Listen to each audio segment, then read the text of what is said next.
Hi to all. In this video, we are going to see about torque equation of a DC motor. Okay, when a DC machine is loaded either as a motor or as a generator, the rotor conductors carry current. This conductors lies in the magnetic field of the air gap. Thus, each conductor experiences a force. Okay, the conductor lie near the surface of the rotor at a common radius from its center. Hence, torque is produced at the circumference of the rotor and rotor starts rotating. The term torque, as best explained by Dr. Hodge, a Young, is quantitative measure of the tendency of a force to cause a rotational motion or to bring about a change in rotational motion.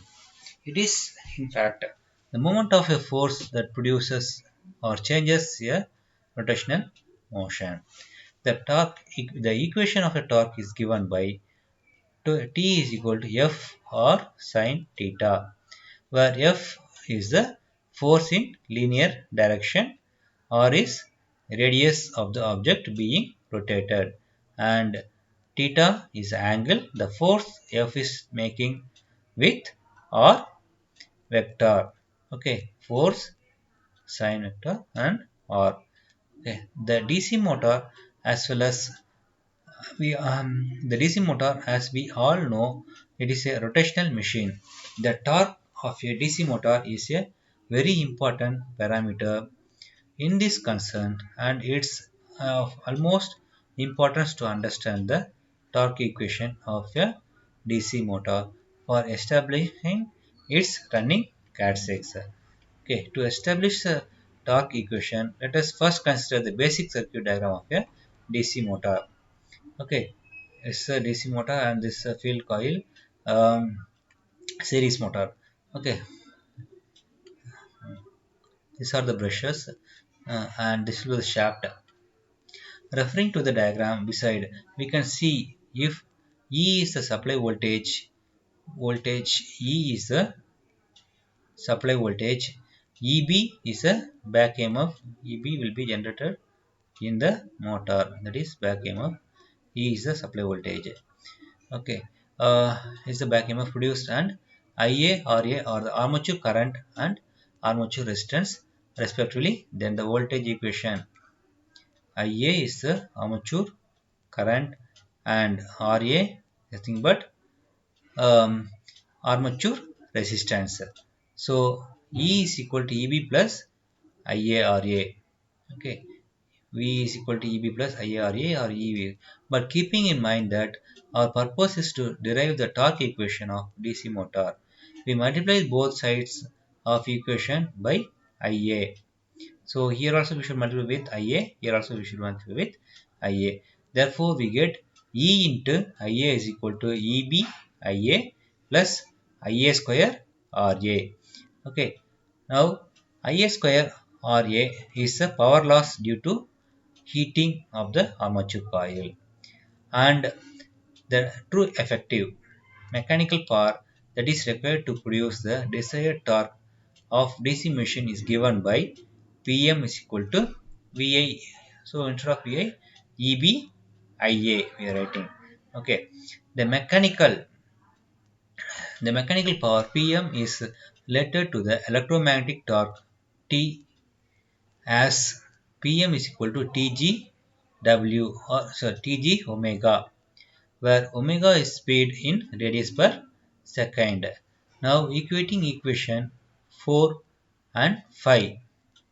Okay, here also Pm EB Ia, here Pm Tg omega. So EB Ia is equal to Tg omega. EB Ia is equal to Tg omega. Now for simplifying the torque equation of DC motor, we substitute EB is equal to pi z n by 60 into P by A, where P is number of poles, Q is flux per pole, Z is number of conductors, A is parallel path, and N is the speed of the DC motor. So hence omega is equal to 2 pi n by 60. Substituting equation 6 in and 7 in equation 4. we get Tg is equal to, okay, Tg is equal to Pz pi Ia by 2 pi A. Okay. The torque we so obtain is known as the electromagnetic torque of DC motor. Tg is the electromagnetic torque. Pz by Ia by 2 pi A. And subtracting the mechanical and rotational losses from it, we can get the mechanical torque. Therefore, Tm, mechanical torque, is equal to Tg minus mechanical losses. This is the torque equation of a DC motor. It can be further simplified as Tg is equal to Ka by Ia, where Ka is equal to P multiplied with Z by 2 pi A, which is constant for particular machine, and therefore the torque of a DC motor varies with only flux pi, okay, and armature current Ia. The torque equation of a DC motor can be explained considering the figure below. Okay, from this diagram, here we can see area per pole AR is equal to 2 pi or L by P, but B is equal to pi by AR. So B is equal to P pi by 2 pi or L. Instead of AR, we are substituting the value of AR, this AR value here. So B is equal to P into pi by 2 pi or into L. Current per conductor IC is equal to IA into A. Therefore, force per conductor FC is equal to BL by A. Now, torque TC is equal to FC, R is equal to BL LA R by A. TC is equal to pi P IA by 2 pi A. Hence, the total torque developed of a DC machine is Tg is equal to Pz pi Ia by 2 pi A. This torque equation of DC can be further simplified as Ka, so which is constant for a particular machine, and the torque of DC motor varies with only flux phi and armature current Ia. Thank you.